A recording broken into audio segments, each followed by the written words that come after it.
Hello বন্ধুরা, আসসালামু আলাইকুম ওয়া রাহমাতুল্লাহি ওয়া বারাকাতুহু। বন্ধুরা, আমরা কয়েকজন বন্ধু মিলে আজকে আমরা আমাদের যে গ্রামের পাশ দিয়ে নয়নগ্রাম রাস্তা বয়ে গিয়েছে, সেই রাস্তা তেঁতুলবাড়ি টু নওপাড়া, এই রাস্তায় আমরা মোটরসাইকেল নিয়ে প্রাকৃতিক দৃশ্য দেখতে দেখতে যাচ্ছি। খুবই সুন্দর প্রাকৃতিক দৃশ্য। এখানে সবুজ খেতে ভরা, কোনো জায়গায় ভুট্টো, কোনো জায়গায় তামাক, কোনো জায়গায় গম, কোনো জায়গায় ধান। হ্যাঁ, আপনারা দেখতে পেলেন আমাদের সামনে দিয়ে একটি প্রাইভেট কার বেরিয়ে গেল। হ্যাঁ, আরো মোটরসাইকেল আসছে। সেই দুপুর গড়িয়ে, আমরা এখন দুপুরের মাঝামাঝি ভিতরে আছি।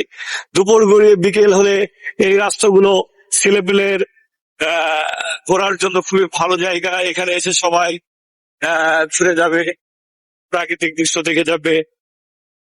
মোটামুটি যদিও অনেক রৌদ্র পড়তেছে, তারপরেও যেহেতু ন্যাচারাল আবহাওয়ার ভিতরে আমরা আছি, প্রাকৃতিক দৃশ্যের ভিতরে আছি, আমাদের তেমন একটা গরম অনুভূত হচ্ছে না।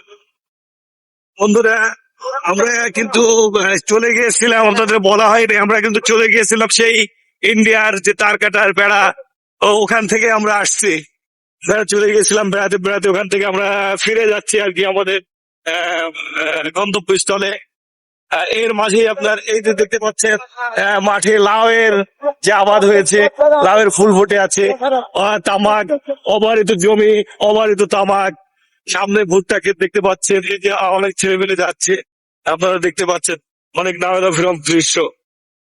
আসলে বাংলাদেশকে বলা হয় প্রাকৃতিক সৌন্দর্যের অপূর্ব লীলাভূমি।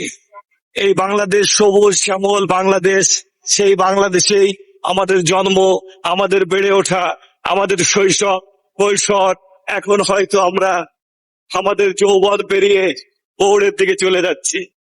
বন্ধুরা, আপনারা হয়তো জানেন যে আমাদের বাংলাদেশের মানুষের গড় আয়ু 65, কিন্তু যদি ভালো করে সবাই জীবনযাপন করে, হয়তো আল্লাহ যদি সুস্থ রাখে 65 পার হতে পারে। আর অনিয়ন্ত্রিত জীবনযাপন করলে সেটা হয়ে যাবে অকাল মৃত্যু, সেটা 40-45-এর ভেতরে হয়ে যেতে পারে। তাই বন্ধুরা, আপনারা নিয়ন্ত্রিত জীবনযাপন করবেন, নিয়ন্ত্রিত জীবনযাপন করবেন। হ্যাঁ, দিনের পথে চলবেন, হ্যাঁ, নামাজ পড়বেন, দিনকে কায়েম করার চেষ্টা করবেন। হ্যাঁ, জিয়া কিছু বলবে। থেকে করবে আমাদের সাথে ইনশাল্লাহ। আমরা যেহেতু মুসলিম, আর মুসলিম কান্ট্রিতে অবশ্যই আমরা ইমানের সহিত যাতে আমাদের জীবনের মৃত্যুবরণটা হতে পারে, সেই আশা আমরা সবসময় কামনা করি। কারণ জীবন ক্ষণস্থায়ী, কখন কার জীবন কখন কিভাবে চলে যায় আমরা কিন্তু টেরও পাবো না। তো এই স্বল্প জীবনে, ক্ষণস্থায়ী জীবনে আমরা চাই ইবাদত বন্দেগীর মাধ্যমে থেকে জীবনটাকে পরিপাটি করে সাজিয়ে আল্লাহর কাছে একটা সুষ্ঠুভাবে যেন একটা ইমানের সাথে যেতে পারি, ফিরে যেতে পারি, সেই কামনা এবং সেই দোয়া করেন আমাদেরকে ইনশাআল্লাহ। আওকাত। হ্যাঁ বন্ধু, আমি মোহাম্মদ আওকাত হোসেন। হ্যাঁ, আপনারা দেখলেন যে আসলে এই নয়নগ্রাম দৃশ্য জিয়া ভালোভাবে উপস্থাপন করলো। তাই আমাদের সবাইকে এই পৃথিবী ছেড়ে চলে যেতে হবে। একদিন মাটির ভিতরে হবে কেন বান্ধ দালান ঘর।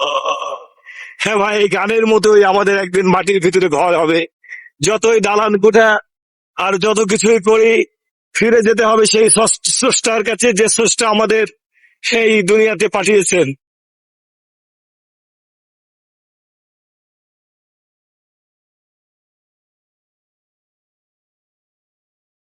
তো বন্ধুরা, আপনারা দেখতে থাকুন। আমরা আমাদের এই পথযাত্রায় দেখতে পাচ্ছেন হয়তো এখানে কোনো মসজিদ নির্মাণ হয়তো এখানে কোনো মসজিদ নির্মাণের কাজ চলছে।